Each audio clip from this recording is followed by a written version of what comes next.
교회에 말씀하시는 성령님의 음성, 오늘은 그 첫 번째 교회로 에베소 교회를 향한 주님의 말씀을 함께 살펴보며 은혜를 나누기 원합니다. 여러분, 이 에베소는요, 반모섬에서 가장 가까운 곳에 있어요.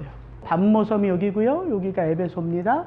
그래서 에서버두사빌라, 이렇게 시계 방향으로 순차적으로 편지가 전해진 거예요. 여러분, 이 에베소는요, 로마가 다스리는 이 소아시아 식민지 가운데 가장 큰 항구 도시예요. 이 에베소의 인구가 약 23만 명이래요. 또한 로마에서 육로로 들어가는 아주 교통의 요충지입니다. 무역과 상업의 핵심이에요. 그래서 엄청 번성한 도시가 바로 이 에베소입니다. 이 에베소는요, 로마에 대한 충성심이 극에 달아서 로마가 자치권을 부여한 도시예요. 아마 이 소아시아 전체의 수도는 이 버가모인데, 이 에베소가 마치 수도의 역할을 했던 그런 큰 도시예요. 이 에베소에요, 세계 7대 불가사의라고 하는 아데미 신전이 있습니다. 여러분, 저 기둥이요, 127개가 여기 세워져 있어요. 뿐만 아니라 이 에베소에는 한 번에 2만 명이 들어가는 원형 극장이 있어요.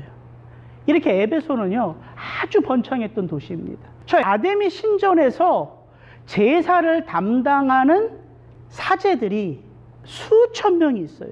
말이 사제지 사실은 음란한 제의행위를 하는 창기와 같은 자들이에요. 왜냐하면 이 에베소는 수많은 인종들이 오고 가는 곳이거든요. 무역의 중심지니까. 그러니까 여러 가지 우상을 숭배하고 황제를 숭배하고 복잡한 도시입니다. 그래서 고린도와 같이 이 에베소는 음란한 도시였어요. 그렇다면 이 에베소에 어떻게 하나님의 교회가 세워지고 그 교회가 뿌리를 내리며 세워져 갔는가, 어디를 보면 알 수 있냐면 사도행전 18장, 19장, 20장을 보면 이 에베소에 어떻게 교회가 세워져 있는지를 보게 됩니다. 바울이 고린도에서 사역하다가 쫓겨 이 에베소로 들어와 브리스길라와 아굴라와 함께 수개월 동안 회당에서 말씀을 전하죠. 그리고 급하게 에베소를 떠납니다. 그리고 브리스길라와 아굴라가 남아 그곳에 있는 아볼로라고 하는 구약 성경의 정통한 교사죠. 성경 교사. 그렇게 에베소 교회가 시작돼요. 그리고 바울은 3차 전도 여행 때 다시 에베소를 방문합니다. 그리고 우리가 너무 잘 아는 에베소에 있는 두란노 서원에서 장장 2해 동안 매일매일 하나님의 말씀을 강론하죠. 그게 에베소입니다.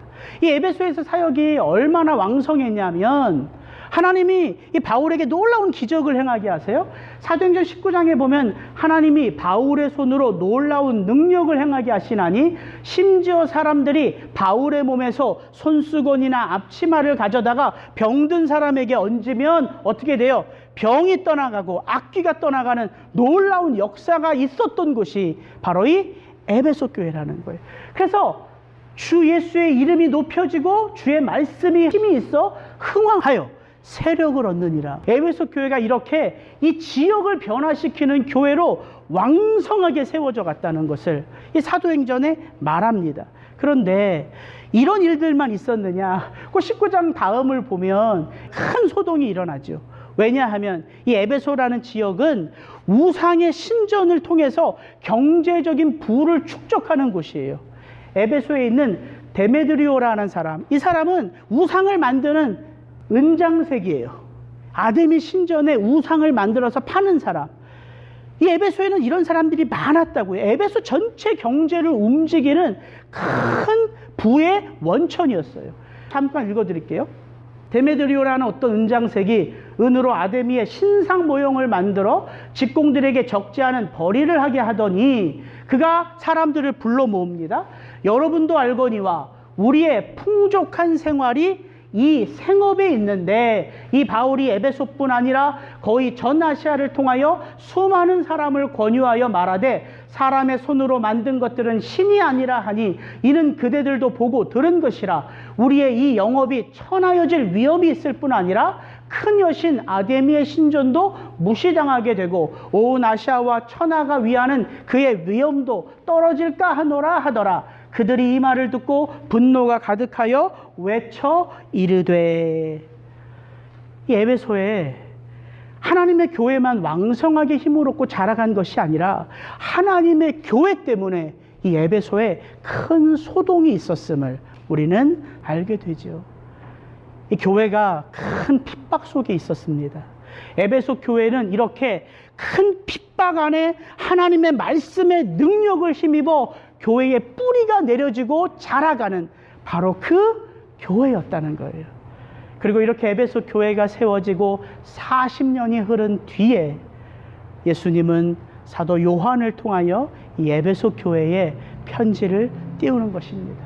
오늘 그 부분들을 저와 여러분이 함께 좀 살펴보기를 원합니다. 오늘 말씀 2장 1절 같이 한번 읽습니다. 에베소 교회의 사자에게 편지하라. 오른손에 있는 7뼈를 붙잡고 7 금촛대 사이를 거니시는 이가 이르시되.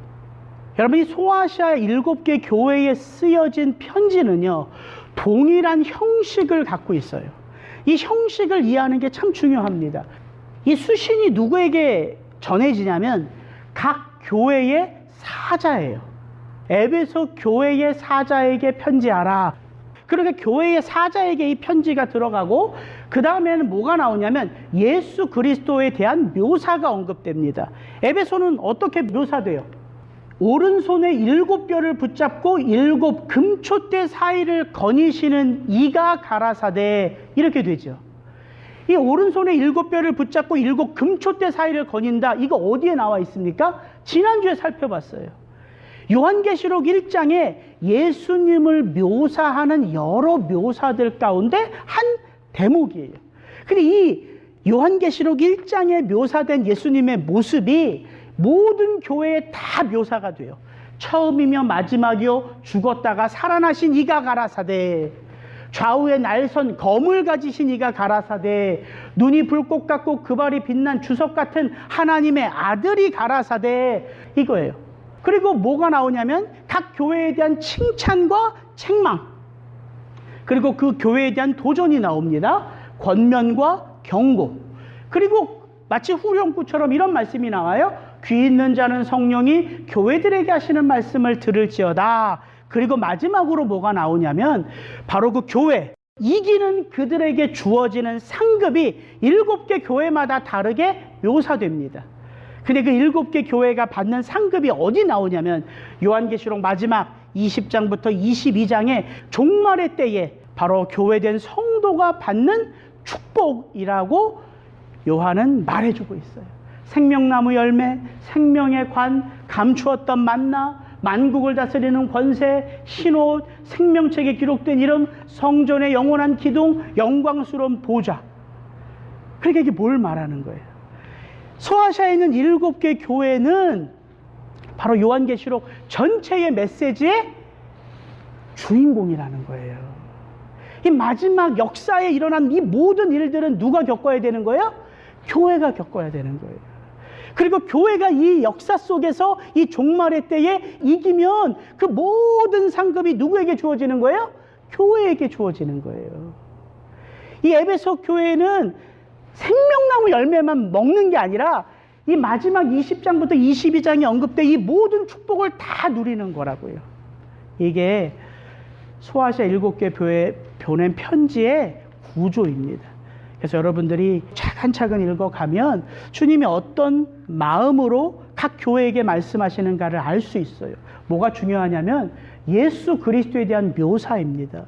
왜 예수님이 각 교회마다 당신을 다르게 묘사하냐면 각 교회가 처한 상황과 환경이 다르기 때문이에요. 근데 정확하게 묘사된 예수님이 그 교회가 가지고 있는 문제, 그 교회가 받을 상급을 그대로 품고 계세요. 그래서 이 메시지가 각 교회에게 아주 구체적으로 적용되는 메시지라는 거죠. 이것을 여러분 하나하나 살펴보면 참 의미가 있습니다. 제가 이번 한 주 말씀을 묵상하면서 다가왔던 게 뭐냐면 저는 무의식적으로 에베소 교회에게 편지하라 이렇게 생각을 했어요. 근데 이번 주에 말씀을 요한계시록 2장 1절을 읽는데 에베소 교회에 뭐에게 편지하라? 사자에게 편지하라예요. 이 사자가 누구냐면 요한계시록 1장 20절 7뼈는 7 교회의 사자요 7 촛대는 7 교회니라. 여기서 사자라고 번역된 단어는 앙겔로스. 그래서 요한계시록에 이 앙겔로스란 단어가 60번 이상이 나옵니다. 대부분 다 뭐로 나오냐면 천사로 나와요.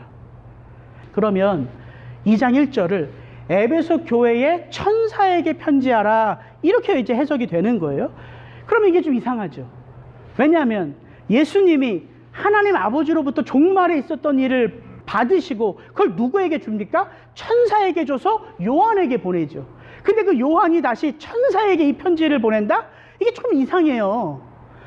그래서 가만히 보니까 이 앙겔로스라는 단어는 천사로도 사용되지만 또 다른 의미로 어떤 의미가 있냐면 메신저라는 의미가 있어요. 메신저.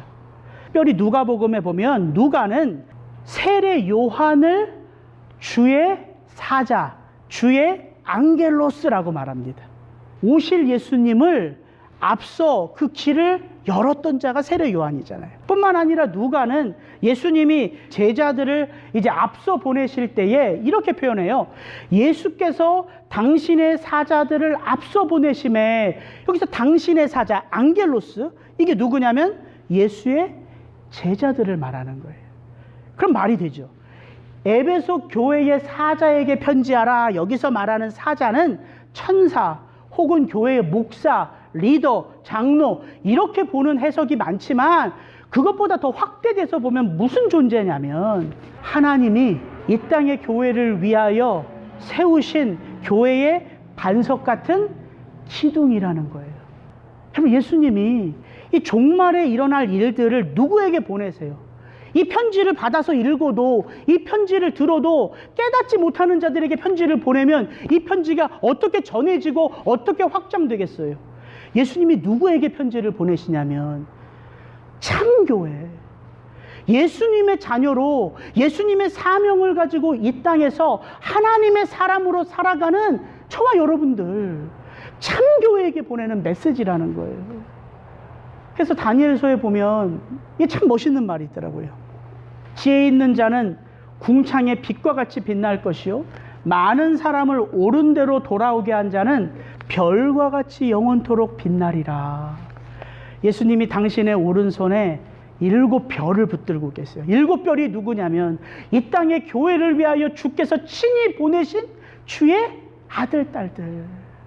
머리 대신 예수 그리스도의 마음을 헤아리고 이 땅에서 하나님이 내게 맡기신 사명을 감당하고자 오직 주님만을 의지하는 자, 그런 자들이 이 세상에 많은 잃어버린 자들을 옳은 대로 진리에게로, 예수 그리스도에게로 돌아오게 하는 별과 같은 존재라는 거예요. 저는 이 자리에 앉아 계신 여러분들이 내가 바로 그리스도가 붙드는 별인 것을 마음에 새겼으면 좋겠어요.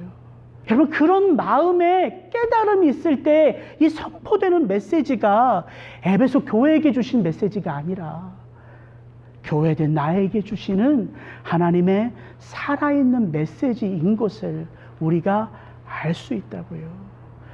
여러분, 예수님이 이 에베소 교회에 편지할 때 내가 너희들을 내 오른손에 붙들고 내가 너희 가운데 거닐고 있어, 이렇게 말씀하세요. 성도가 이 땅을 살아가면서 이 문제에 치이고 저 문제에 치이죠. 정말 성도라고 내가 나를 돌아봤을 때 내가 하나님의 거룩한 백성이야? 이렇게 나를 생각하기에 부끄러울 때가 사실 우리 가운데 있잖아요. 그런데 왜 그렇게 부끄러워하면서도 우리가 여전히 이 땅에서 성도라는 이름을 잃어버리지 않느냐는 거죠. 저와 여러분들을 그리스도 예수께서 붙들고 계시기 때문이에요.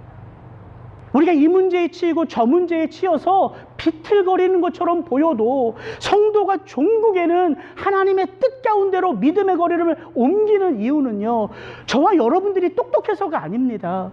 저와 여러분들이 대단해서가 아니에요. 왜 그렇습니까? 승리하신 예수 그리스도가 이 땅의 성도, 별과 같은 존재들을 그 오른손으로 붙들고 계시기 때문이에요. 그래서 이 말씀 읽어보면 참 의미가 있습니다. 저 노란색은 제가 지어서 넣은 거예요. 우리가 사방으로 우겨쌈을 당하여도 완전히 쌓이지 아니하며, 답답한 일을 당하여도 전적으로 낙심하지 아니하며, 박해를 받아도 끝까지 버림받지 아니하며 거꾸로 뜨림을 당하여도 진정 망하지 아니하고 우리가 항상 예수의 죽음을 몸에 짊어짐은 예수의 생명이 또한 우리 몸에 나타나게 하려 함이라. 여러분, 우리가 예수의 생명으로 거듭났습니다. 예수가 우리를 위하여 죽으실 것이 아니라 예수가 우리를 위하여 죽으셨기에 그 예수의 죽음과 부활이 우리 속에 생명으로 심기워진 거예요. 그래서 성도가 이 땅에서 이리 비틀 저리 비틀 하는 것처럼 보여도 예수 그리스도가 우리를 붙드시기에 오직 교회만이 이 세상에 피난처요 산성이요 요새라는 사실이에요. 여러분 안에 그 믿음이 있었으면 좋겠어요. 그 믿음이 있을 때에 오늘도 이 말씀이 나를 향한 생명의 말씀인 것을 우리가 아멘으로 받는 것이죠. 그렇게 주님이 오른손으로 붙드는 이 에베소 성도들에게 어떤 축복을 하시는가? 우리 2절 3절 먼저 같이 한번 읽습니다. 내가 내 행위와 수고와 내 인내를 알고 또 악한 자들을 용납지 아니한 것과 자칭 사도라 하되 아닌 자들을 시험하여 그의 거짓된 것을 내가 드러낸 것과 또 내가 참고 내 이름을 위하여 견디고 게으르지 아니한 것을 아노라. 이 2절 3절을 읽을 때 무엇보다 제 안에 들어오는 건 뭐 구체적인 어떤 내용이기 전에 주님이 말씀하시는 이 말이에요. 내가 안다. 아들아, 딸아, 내가 알아. 내가 보고 있어. 이 말이에요. 여러분, 우리가 왜 성도입니까? 이 한마디 말의 의미가 무엇인지를 아는 자가 성도예요. 고통 가운데 있지만 예수 이름 버리지 않기 위하여 몸부림치는 내 이것을 주님이 아시는구나. 주님이 보시는구나. 성도가 이거를 알기 때문에 이 말씀 안에서 마음이 움직이는 거예요. 주님이 아신대요. 내 행위를 아신대요. 근데 그 행위가 뭐냐면 너의 그 수고와 인내라는 거예요. 여러분, 한 교회가 교회 되기 위하여 수많은 성도들의 수고와 섬김이 있습니다. 왜 없겠어요?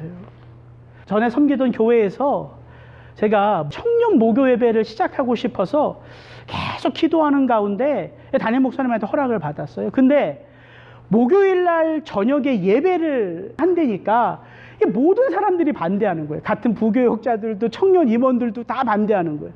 목사님, 이민교회가 지금 있는 수요 예배도 성도님들이 못 나와서 다 없어질 판인데 청년들에게 목요일 날 나와서 그 저녁에 예배한다는 건 이거는 말도 안 됩니다. 근데 무모한 듯 하지만 제 마음에 이 불같이 올라오는 게 있어서 오랜 시간 기도하고 결국 허락을 받고 예배가 시작됐어요. 근데 왜 전들 두려움이 없겠어요? 예배를 시작하고 제가 출근을 하면 제 사무실로 가는 게 아니라 그 청년 예배가 드려지는 중등부 채플실로 출근을 했어요. 그리고 거기서 기도하고 거기서 밥을 먹고 거기 그 예배 채플실을 청소하고 거기서 성경을 묵상하고 엎드려 기도하다가 너무 막 몸이 빚고 오면은 일어나서 거기에 있는 한 50개 정도 의자가 있거든요. 의자 하나하나 붙들면서 기도하고 또 거기 앉아서 찬양하고 그렇게 시간을 보냈어요. 한 번은 제가 의자에 손을 얹고 기도하는데 너무 마음이 뜨거운 거예요. 하나님, 이 의자에 누군가 엉덩이를 대면 은혜가 임해서 여기 다시 오지 않고는 못 견디게 해주세요. 제가 기도를 하면서도 웃었다니까요. 그 웃음이 눈물로, 그 눈물이 부르짖음으로 그렇게 청년 예배가 드려지는 그 중등부 채플실을 놓고 수없이 기도했습니다. 저만 그런 게 아니에요. 저희 아내가 퇴근을 하고 수요일 밤이면 밤 10시쯤에 이 사람이 자고 목요일 출근 준비를 해야 될 텐데 톡톡톡톡 도마 소리가 나요. 여보, 우리 저녁 다 먹었는데 이 뭔 소리야? 아내가 얘기하는 거예요. 여보, 목요일 저녁에 청년들 밥 못 먹고 올 텐데 내일은 내가 간식 준비할 시간이 없으니까 미리 간식을 준비하는 거예요. 김밥을, 떡볶이를, 튀김을. 그러면서 그걸 가지고 회사 갔다가 퇴근하면 그걸 가지고 교회로 오는 거예요. 청년들 찬양팀은요, 먼저 자기가 퇴근하면 자기 차를 가지고 온 실리콘밸리 회사들을 도는 거예요. 라이드를 하는 거예요, 찬양팀을.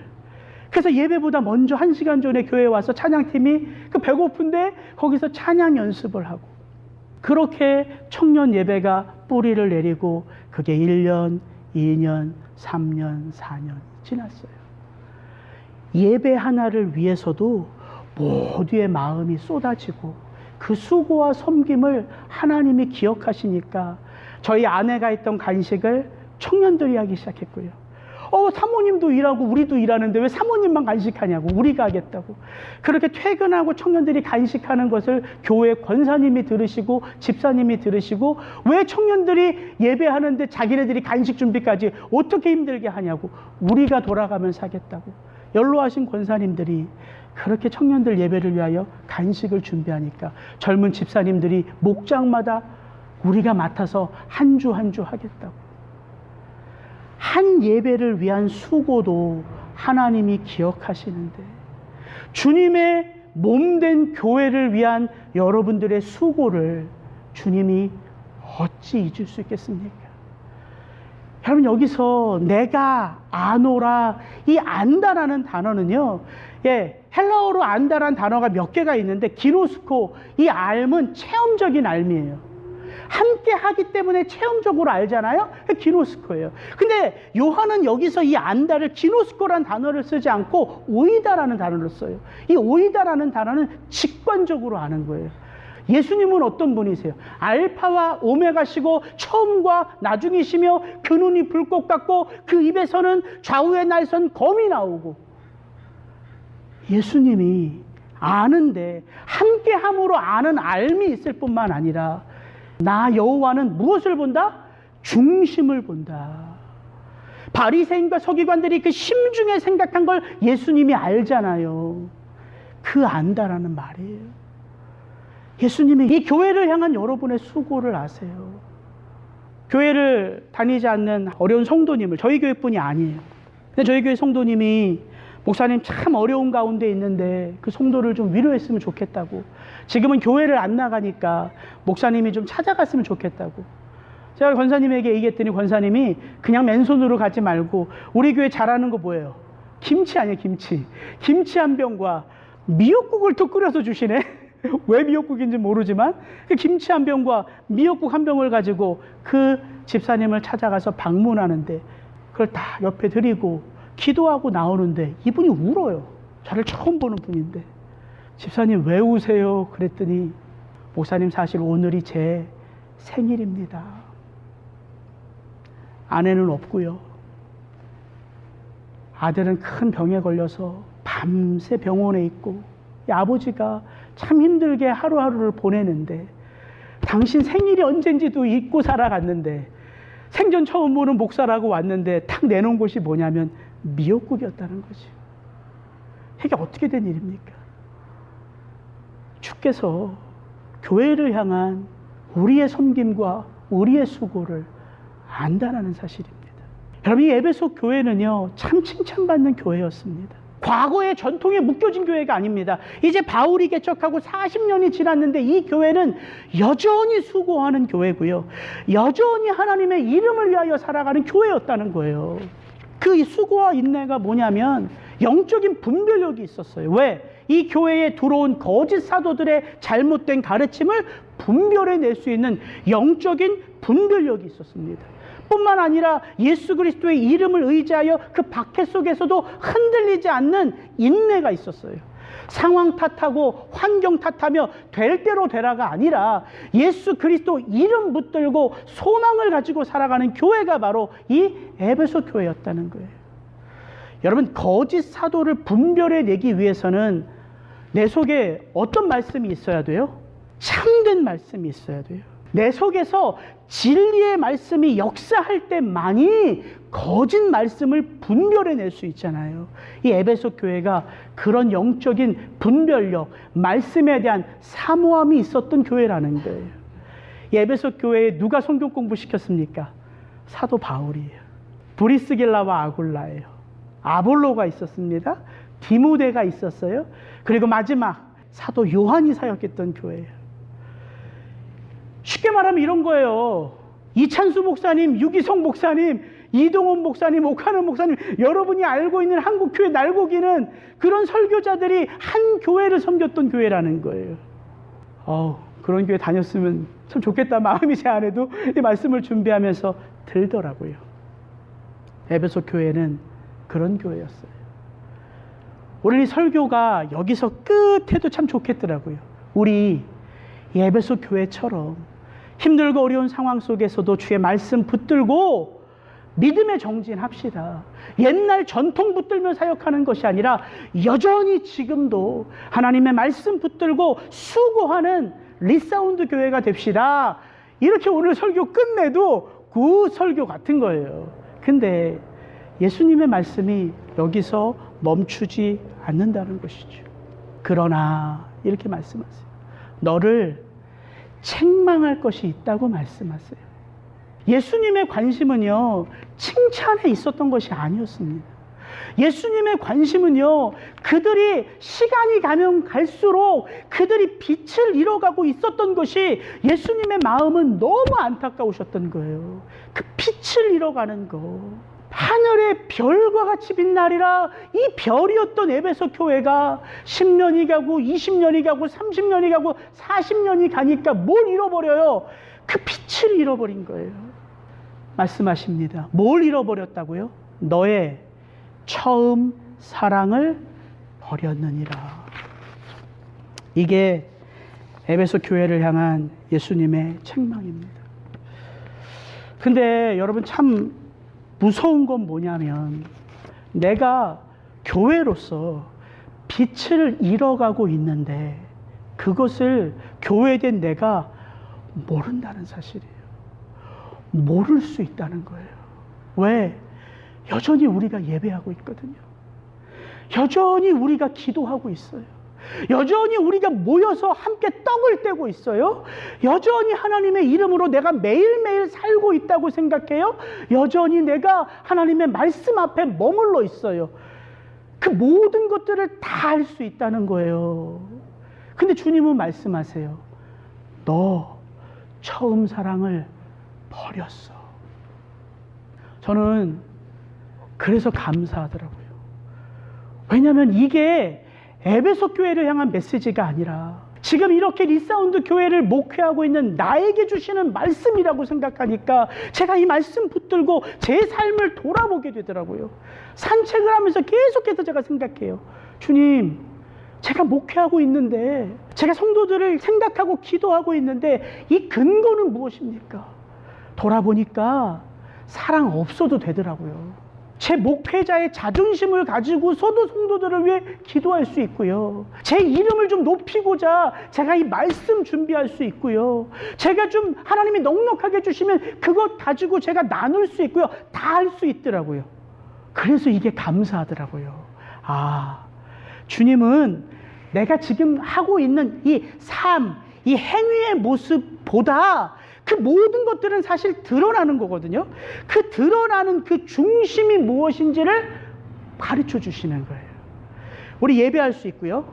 우리 찬양할 수 있고요. 우리 기도할 수 있고요. 우리 전도할 수 있고요. 우리 봉사할 수 있고요. 우리 섬길 수 있어요. 이 모든 것들이 다 중요한 건데 제일 중요한 게 뭐예요? 그 모든 것들을 하게 하는 동기가 뭐냐는 거예요. 그 동기. 그게 바로 처음 사랑이라는 거예요. 처음 사랑. 그래서 예수님이 말씀하십니다. 그러므로 어디서 떨어졌는지를 생각하고 회개하여 처음 행위를 가지라. 여러분, 4절에서 말하는 처음 사랑, 이 처음 사랑을 5절에서는 처음 행위라고 받아요. 처음 사랑을 가지고 했던 그 삶을 예수님은 그리워하는 거예요. 우리가 신앙생활을 하면서요, 우린 자꾸 내게 없는 것 때문에 안타까워해요. 없는 것 때문에. 하나님, 내게 이게 없어요. 하나님, 이것만 있으면 내가 잘할 수 있는데 하나님 이것 좀 주세요. 이게 우리의 신앙생활이 되어져요. 어느 순간. 근데 오늘 이 처음 사랑을 잃어버렸다고 얘기하는 이 예수님의 말씀을 사도 바울이 어떻게 봤냐면, 이 고린도전서 13장 우리가 너무 잘 아는 말씀이잖아요. 모든 것이 다 있을지라도, 믿음이 있을지라도, 너에게 방언에 있을지라도, 예언을 하는 능력이 있을지라도, 너희에게 수고하는 수고가 있을지라도, 너희가 뜨겁게 전도하는 열심이 있을지라도, 뭐가 없으면, 사랑이 없으면 아무것도 아니라는 거예요. 그럼 우리가 신앙을 잘 돌아봐야 됩니다. 우리는 내게 없는 거, 그래서 내가 있어야 될 거, 이걸만 자꾸 찾게 돼요. 근데 성경은 우리에게 뭘 돌아보게 하냐면, 너에게 있는데 그것이 사라지는 것을 보라는 거예요. 어떻게 그것을 알 수 있다는 거예요? 말씀 앞에 설 때 알 수 있다는 거예요. 예수의 음성을 들을 때만이 깨달을 수 있다는 거예요. 그래서 오직 예수의 가르침만이 진리입니다. 왜? 그분만이 우리의 중심을 아시기에. 히브리서에 보면 말씀이 가지고 있는 능력이 뭡니까? 하나님의 말씀은 살았고 운동력이 있어 좌우에 나선 어떤 것보다 날카로워 우리의 영과 혼과 그 모든 것들을 찔러 쪼개어 우리를 말씀 앞에 벌거벗은 자같이 드러나시게 한다고 이 말씀의 능력을 말하잖아요. 그래서 예수님만이 심판주가 되실 수 있는 거예요. 왜? 그의 판단이 온전하시기에. 그래서 우리가 오늘 이 메시지 안에서 내가 있어야 되는데, 그래서 하나님이 값없이 것을 나에게 주셨는데 그것이 지금 빛을 발하고 있는지를 우리가 돌아보아야 한다는 것입니다. 예수님은 마치 탁월한 의사 선생님처럼 그 의사가 우리 몸에 있는 병을 쫙 수술을 할 때 정확하게 진단하고 정확하게 해결책을 제시해 주잖아요.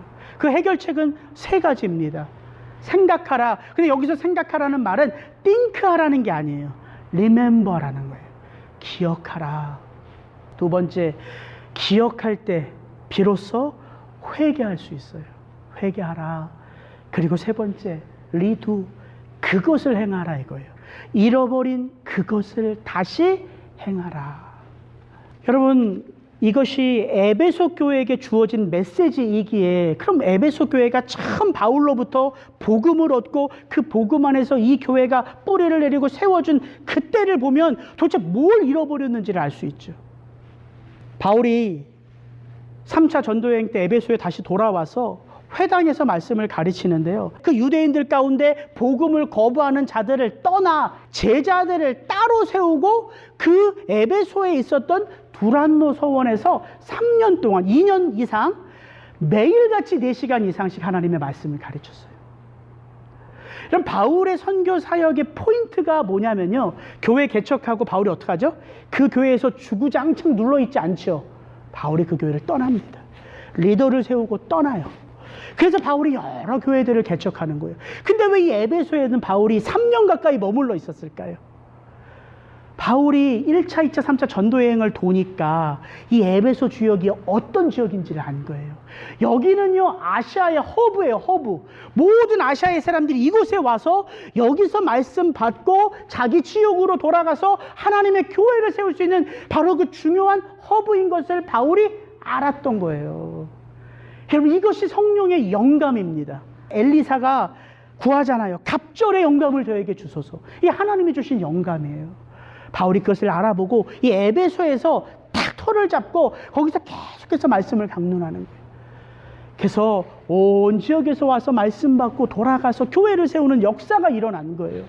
근데 거기 보면은 12절, 하나님이 바울의 손으로 놀라운 일을 하게 해서 사람들이 바울의 몸에서 손수건이나 앞치마를 가져다가 병든 자에게, 귀신 들린 자에게 얹었더니 그 병이 떠나가고 귀신이 떠나가는 역사가 있었다고 말합니다. 여러분, 잘 생각해 보세요. 저 본문을 제가 읽는데 바울이 가서 귀신을 쫓아내고 바울이 가서 병을 고쳐준 게 아니에요. 하나님이 어떤 능력을 주셨냐면 바울이 쓰던 손수건, 바울이 하던 옷, 이거를 사람들이 가지고 병든 자에게 가서, 귀신 들린 자에게 가서 그것을 얹을 때에 병이 떠나가고 귀신이 떠나가는 역사가 있었다는 거예요. 여러분, 잘 생각해 보세요.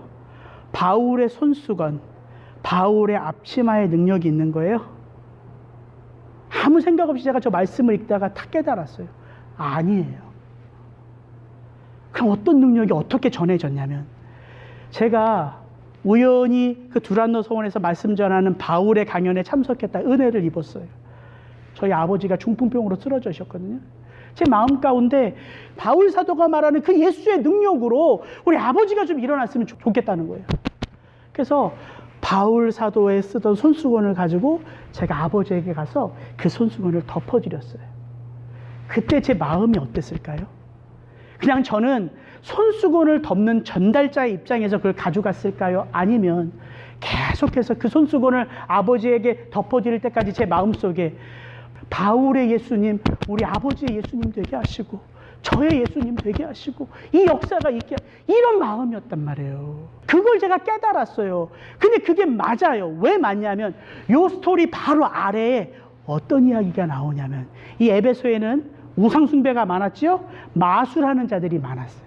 그 사람들도 이 에베소 지역에서 일어나는 역사를 봐요. 그래서 마술하는 자들이 유대 제사장 스게와의 7 아들이 그걸 딱 보고 이제 귀신 들린 자들에게 가요. 그러면서 이렇게 선포해요. 야, 예수의 이름으로 내가 명하니까 너 귀신아 떠나가라.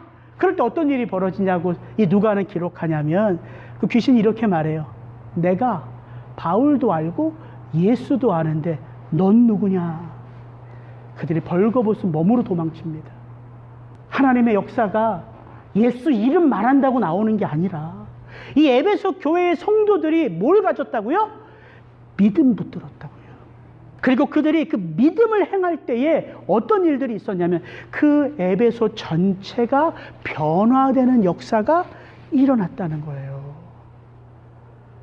예수님이 에베소 교회에게 말씀하시는 처음 사랑, 처음 행위는 뭐냐면, 네가 그렇게 그 손수건 가지고 가서 아픈 자들, 귀신 들린 자들에게 얹었을 때 품었던 그 마음을 잃어버렸다는 거예요.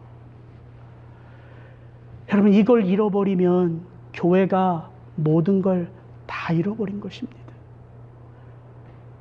이 처음 사랑이 사실은 교회의 모든 거거든요.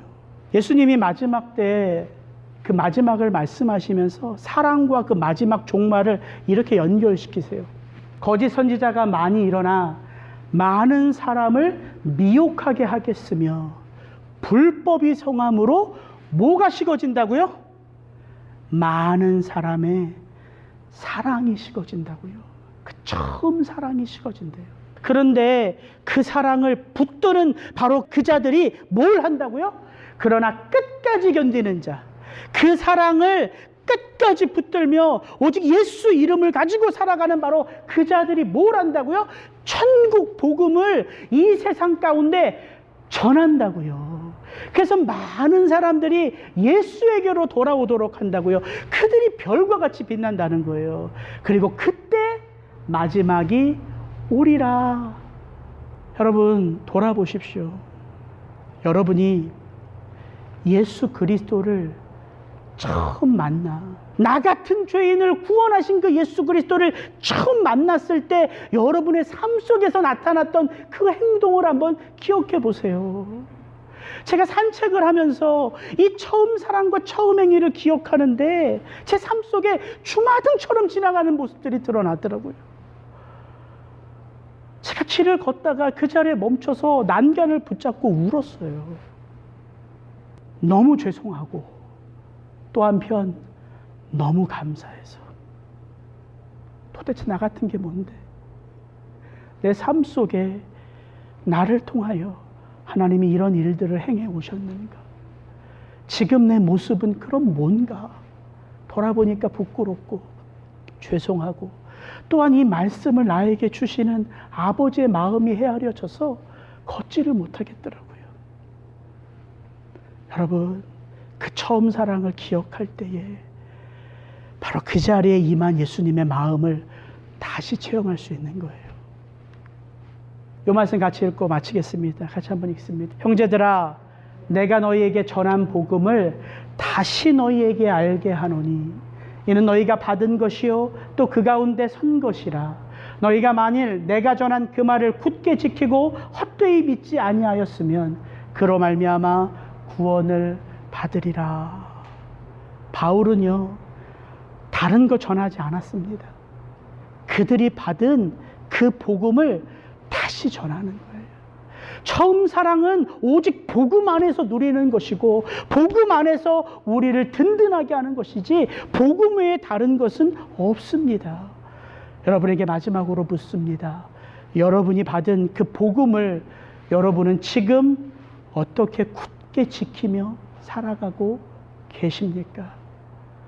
그것을 다시금 붙들 수 있는 은혜가 저와 여러분에게 있기를 주의 이름으로 축복합니다. 같이 기도하겠습니다.